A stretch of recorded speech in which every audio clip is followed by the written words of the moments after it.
Hello, dear students. Jai Shri Krishna. Good morning. In the last lecture, in the last video, we discussed about the economic development. Right? We saw the meaning of the economic development. That is, economic development is a multidimensional process. It also take into consideration economic as well as social development of the country.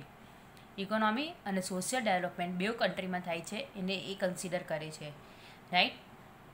We also saw that it take into qualitative and quantitative both the changes. Quantitative changes તો થાય જ છે, ઇન્કમમાં તો increase થાય જ છે, but સાથે સાથે ક્વોલિટીમાં પણ ચેન્જ થાય છે.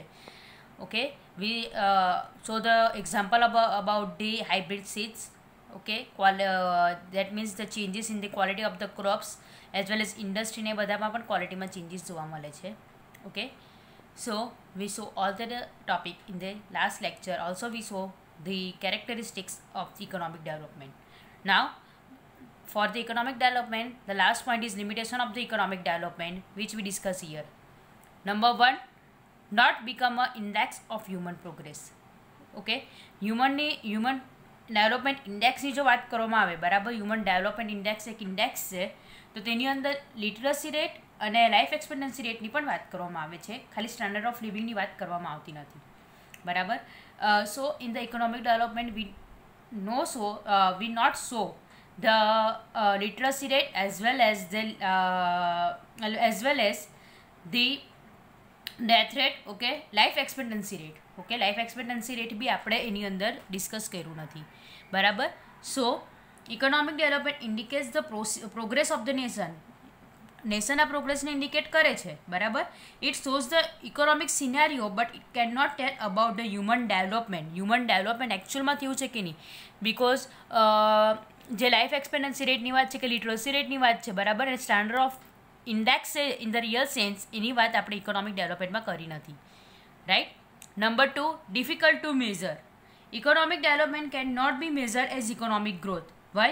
It is very difficult to measure economic development because it indicates those changes that take place in the society. સોસાયટીમાં અમુક જે ચેન્જીસ આવ્યા છે, બરાબર, એ લોકોના થિંકિંગમાં ચેન્જીસ આવ્યા છે, એક અમુક ક્વોલિટેટિવ ચેન્જીસ આવ્યા છે. Now we all know that the qualitative changes is difficult to measure, right? Quantitative changes તો easily measure થઈ શકે છે, but qualitative changes is difficult to measure. So economic development in that sense is difficult to measure. Number 3, standard of living. When economic development take place, standard of living of the people improves. આપણે એવું જોયું economic development થાય છે તો પીપલનું standard of living high જાય છે. આપણે example સાથે જોયું હતું કે ઇકોનોમિક ડેવલપમેન્ટ થાય તો શું થશે કે કન્ટ્રીનું સ્ટ્રક્ચર ચેન્જીસ થશે, બરાબર, એટલે કે અનએમ્પ્લોયમેન્ટ રિડ્યુસ થઈને એમ્પ્લોયમેન્ટ ઇન્ક્રીઝ થશે, ઇન્કમ ઇન્ક્રીઝ થશે, right, increase in the income. Okay, which leads to increase in the demand. Initially demand increases for the primary goods and after that for the luxurious goods. The standard of the living of the people goes high. But ઇન્ડિયામાં economic development થતું છે. India is a fastest developing country, but we can not say that the standard of living of the people also goes high. We saw the poverty in the India, right? Unemployment in the India. Why? This is take place because of the unequal distribution of the income, બરાબર. Unequal distribution of the income છે, તેના લીધે જે standard of living of the people છે તે અમુક પર્સનનું આપણે જોઈએ મોટાભાગના પર્સનનું, બરાબર, આપણે જોઈએ છે કે જે હાઈ ગયું નથી, રાઈટ. પોવર્ટી અને અનએમ્પ્લોયમેન્ટનો જે ક્વેશ્ચન છે તે પણ હજુ ઇન્ડિયામાં રાઇઝ છે જ. તેથી ઇન્ડિયા ભલે ડેવલપિંગ કન્ટ્રી છે, but standard of the living of the people is not go high. So આ તો લિમિટેશન હતી. Not become a index of the human progress, difficult to measure and standard of living, right? Now today we discussed about the most important question, that is difference between economic growth and economic development. This is the most important question, right?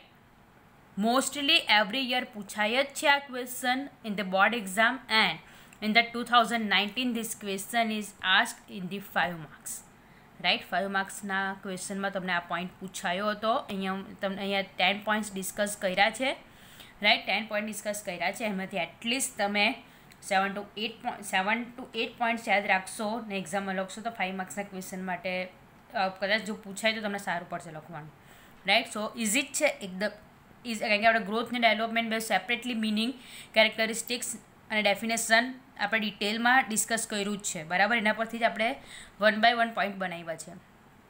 Okay, so we started with the difference between economic growth and economic development. યાદ રાખજો, તમારી જે book છે એમાં થોડુંક ઊંધું આપ્યું છે, થોડીક મિસ્ટેક છે, પ્રિન્ટિંગ મિસ્ટેક. જે હેડિંગ આપ્યું છે તેમાં તમને ફર્સ્ટલી તમને આપ્યું છે ઇકોનોમિક ગ્રોથ, અને એની અંદર બધા ઇકોનોમિક ડેવલપમેન્ટના પોઈન્ટ ડિસ્કસ કર્યા છે. અને સેકન્ડલી આપેલું છે ઇકોનોમિક ડેવલપમેન્ટ, કે જેની અંદર તમને ઇકોનોમિક ગ્રોથના, એટલે જે ઉપર જે હેડિંગ છે તેમાં મિસ્ટેક છે તો એ મિસ્ટેક તમે કરેક્ટ કરી દેજો, right. So as per our method we firstly show the point. Okay, first point છે meaning.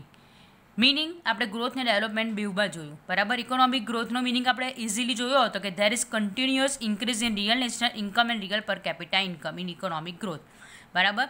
First point, continuously increase in the real national income and real per capita income, right. And in economic development, it is a multi-dimensional process. Economic development કેવી છે? multi-dimensional. Economic as well as social changes, જે સોસાયટીમાં changes આવે છે તે પણ અકર થાય છે. ઇકોનોમિક ડેવલપમેન્ટમાં ઇકોનોમિક ગ્રોથ આવી જશે, ઇકોનોમિક વેલબિંગ આવી જશે એન્ડ ઇકોનોમિક પ્રોગ્રેસ આવી જશે, રાઈટ. આ 3 પોઈન્ટ આવી જશે. એની અંદર આખું સોસાયટીનું સ્ટ્રક્ચર ચેન્જ થઈ જશે. એટલે કેવું પ્રોસેસ છે? Multi-dimensional process. સો મિનિંગમાં તમારો મિનિંગ ક્લિયર થઈ ગયો. Continuous increase in the real national income and real per capita income, બરાબર. આખું સોસાયટીનું સ્ટ્રક્ચર આમાં ચેન્જ થતું નથી. સોસાયટીનું સ્ટ્રક્ચર શામાં ચેન્જ થશે? ઇકોનોમિક ડેવલપમેન્ટમાં. ક્લિયર? Now number 2, process. જો ઇકોનોમિક ગ્રોથ છે ને અકરન્સ છે. શું છે અકરન્સ? ડાયરેક્ટ કંઈ મળતી વસ્તુ, એટલે આપણે ગુજરાતીમાં કહે ને ઘટના. ઇકોનોમિક ગ્રોથ ઇઝ અકરન્સ છે. જ્યારે ઇકોનોમિક ડેવલપમેન્ટ કેવી શું છે? પ્રોસેસ છે. ઇકોનોમિક ડેવલપમેન્ટ કન્ટિન્યુ ચાલતી પ્રોસેસ છે, રાઈટ. ઇકોનોમિક ડેવલપમેન્ટ શું છે? પ્રોસેસ છે, રાઈટ. Number 3, changes. ઇકોનોમિક ગ્રોથમાં ખાલી ક્વોન્ટિટેટિવ ચેન્જીસની વાત કરવામાં આવે છે. ધેટ મીન્સ કે increase in real national income and real per capita income only, right. In economic development there is increase in real national income and real per capita only.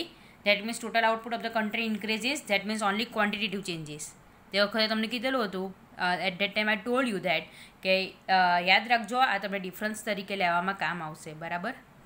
And in economic development both qualitative and quantitative changes are take places, બરાબર. In economic development આપણે જોયું કે આખું સોસાયટીનું structure changes થાય છે, બરાબર. New technology adopt થાય છે અને જે પ્રોડક્શન પ્રોસેસ છે તેમાં ચેન્જીસ આવે છે. એટલે બેઉ ક્વોલિટેટિવ અને quantitative changes are occur in the economic development. Clear? So quantitative changes in economic growth and qualitative and quantitative changes are economic development. Now resources. Number 3rd point છે resources. In economic development only discuss about the distribution of resources. Economic growth આપણે discuss કર્યું હતું કે develop country સાથે related છે, બરાબર. સો develop કન્ટ્રીમાં એવું માનવામાં આવે છે કે બધા જે રિસોર્સિસ છે, બરાબર, જે નેચરલ રિસોર્સિસ છે, બરાબર, કે હ્યુમન રિસોર્સિસ છે, તે બધા કેવા છે? ફૂલ્લી યુટિલાઇઝ થયા જ છે, બરાબર. ફૂલ્લી યુટિલાઇઝ થયા છે એટલે ખાલી એનું પ્રોપર વેમાં આપણે શું કરવાનું છે? ડિસ્ટ્રીબ્યુશન કરવાનું છે in economic growth. While in economic development utilisation of unutilise resources. જે અનયુટિલાઇઝ રિસોર્સિસ છે, we all know that India have lots of unutilized nature resources, right? We all know that the India has lots of unutilized nature resources and also human resources. So આ બધા અનયુટિલાઇઝ જે resources છે તેને આપણે proper વેમાં utilise કરવાનું છે. કયા પ્રોડક્શનમાં કામ આવશે, કયા ટાઈપના સેક્ટરમાં એ વસ્તુ કામ આવશે, બરાબર. Either in service sector, either in industry sector or either in agriculture sector, right. In which way they are યુટિલાઇઝડ, okay. તો આપણે એને યુટિલાઇઝ કરવાનું છે અને પ્રોપર ડિસ્ટ્રીબ્યુટ કરવાનું છે. જે વેમાં જે સેક્ટરમાં જે રિસોર્સિસની જરૂર છે એ રિસોર્સિસ એ સેક્ટરની અંદર આપણે ડિસ્ટ્રીબ્યુટ કરવાના છે. શેની અંદર? ઇકોનોમિક ડેવલપમેન્ટની અંદર. So in economic growth there is a distribution of resources and in economic development there is utilisation of unutilised resources. Clear? Next point છે countries. Is it economic growth is related with the developed country like America? Economic growth is related with the developed country like America, while economic development is related with the developing country like India. Clear? Next measurement. We saw in the limitation of the economic development this point. Okay. So economic growth is easy to measure because only quantitative changes occur. So economic growth is easy to measure, while economic development is difficult to measure because with the quantitative there is also qualitative changes occur. So economic development is difficult to measure. Next is scope. बराबर. Economic growth they only discuss about the increase in the total output. बराबर. Only discuss about increase in the total output so that the real national income and real per capita increases. So it is a narrow concept. While in economic development with the increase in the real national income, real per capita income, also discussed about the changes in the society, the changes in the economic structure, right? We also discussed about that. So it is a wide concept. Okay, economic development is a wide concept. They take also into account take also economic growth in that account. Okay, so it is a wide concept. Economic growth is a narrow concept. Next step, per capita income. In economic growth, they discuss only about increase in the per capita income, right? They all only discuss about that increase in the per capita income because they because in developed countries it is believed that the distribution is in the proper way. So only increase in the real per capita income. While in the economic development, distribution પણ change કરવાનું છે with the increase in the પર capita income તો increase થવાની જ છે, but એની સાથે જો અનઇક્વલ ડિસ્ટ્રીબ્યુશન ઓફ પર કેપિટા ઇન્કમ છે તેને આપણે ઇક્વલ વેમાં લાવવાનું છે ધીમે ધીમે. બરાબર. જે અનઇક્વલ ડિસ્ટ્રીબ્યુશન ઓફ ધ પર કેપિટા ઇન્કમ છે તેને આપણે ધીમે ધીમે ઇક્વલ વેમાં લાવવાનું છે. સો ઓલ્સો રિલેટેડ ટુ ડિસ્ટ્રીબ્યુશન. બરાબર. ડિસ્ટ્રીબ્યુશન ઓફ પર કેપિટા ઇન્કમ. ક્લિયર. નેક્સ્ટ છે speed. Economic growth is a rapid, that is a fast process. કેવી છે? Rapid, that means the fast process, while economic development is a slow process. We saw in the characteristics of the economic development, initially it is a fast, but after that it is a slow process. બરાબર. It is a continuous process, but ધીમે ધીમે કેવી થાય છે? Slow થાય છે, right? So economic growth is a rapid process, while economic development is a slow process. Rapid, that means fast. અને last point તમારો છે dependence. Economic growth is possible without economic development. Economic growth છે બરાબર, તો economic development વગર possible છે because it not take into account about the social changes. બરાબર. Social ચેન્જીસને એ કન્સિડર નથી કરતું. So economic development is possible without the economic growth is a possible without economic development. Why economic development is not possible without economic growth? Because we saw in the introduction of the economic development that in economic development, economic growth, economic well-being and economic progress are considered. બરાબર. 3 point consider થાય છે, 3 point. તો economic growth બી એની અંદર આવી ગયું, right? So economic development is not possible without economic growth because economic growth માં કોની વાત કરી છે? increase in the real national income and real per capita income. બરાબર. આ બેમાં આપણે ઇન્ક્રીઝ કરવાનું છે. સો આ બેમાં ઇન્ક્રીઝ થશે તો જ આપણે ધીમે ધીમે ડેવલપમેન્ટ સ્ટેજ તરફ આગળ વધીશું ને. So it is not possible without the economic growth. Clear. સો આપણે 10 પોઈન્ટ જોયા છે. Number 1 meaning, number 2 process, number 3 changes, number 4 resources, number 5 countries, number 6 measurement, number 7 scope, number 8 per capita income, number 9 speed and number 10 dependence. Okay, clear?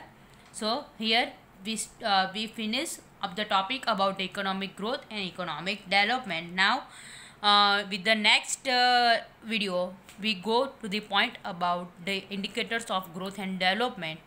Clear? Thank you.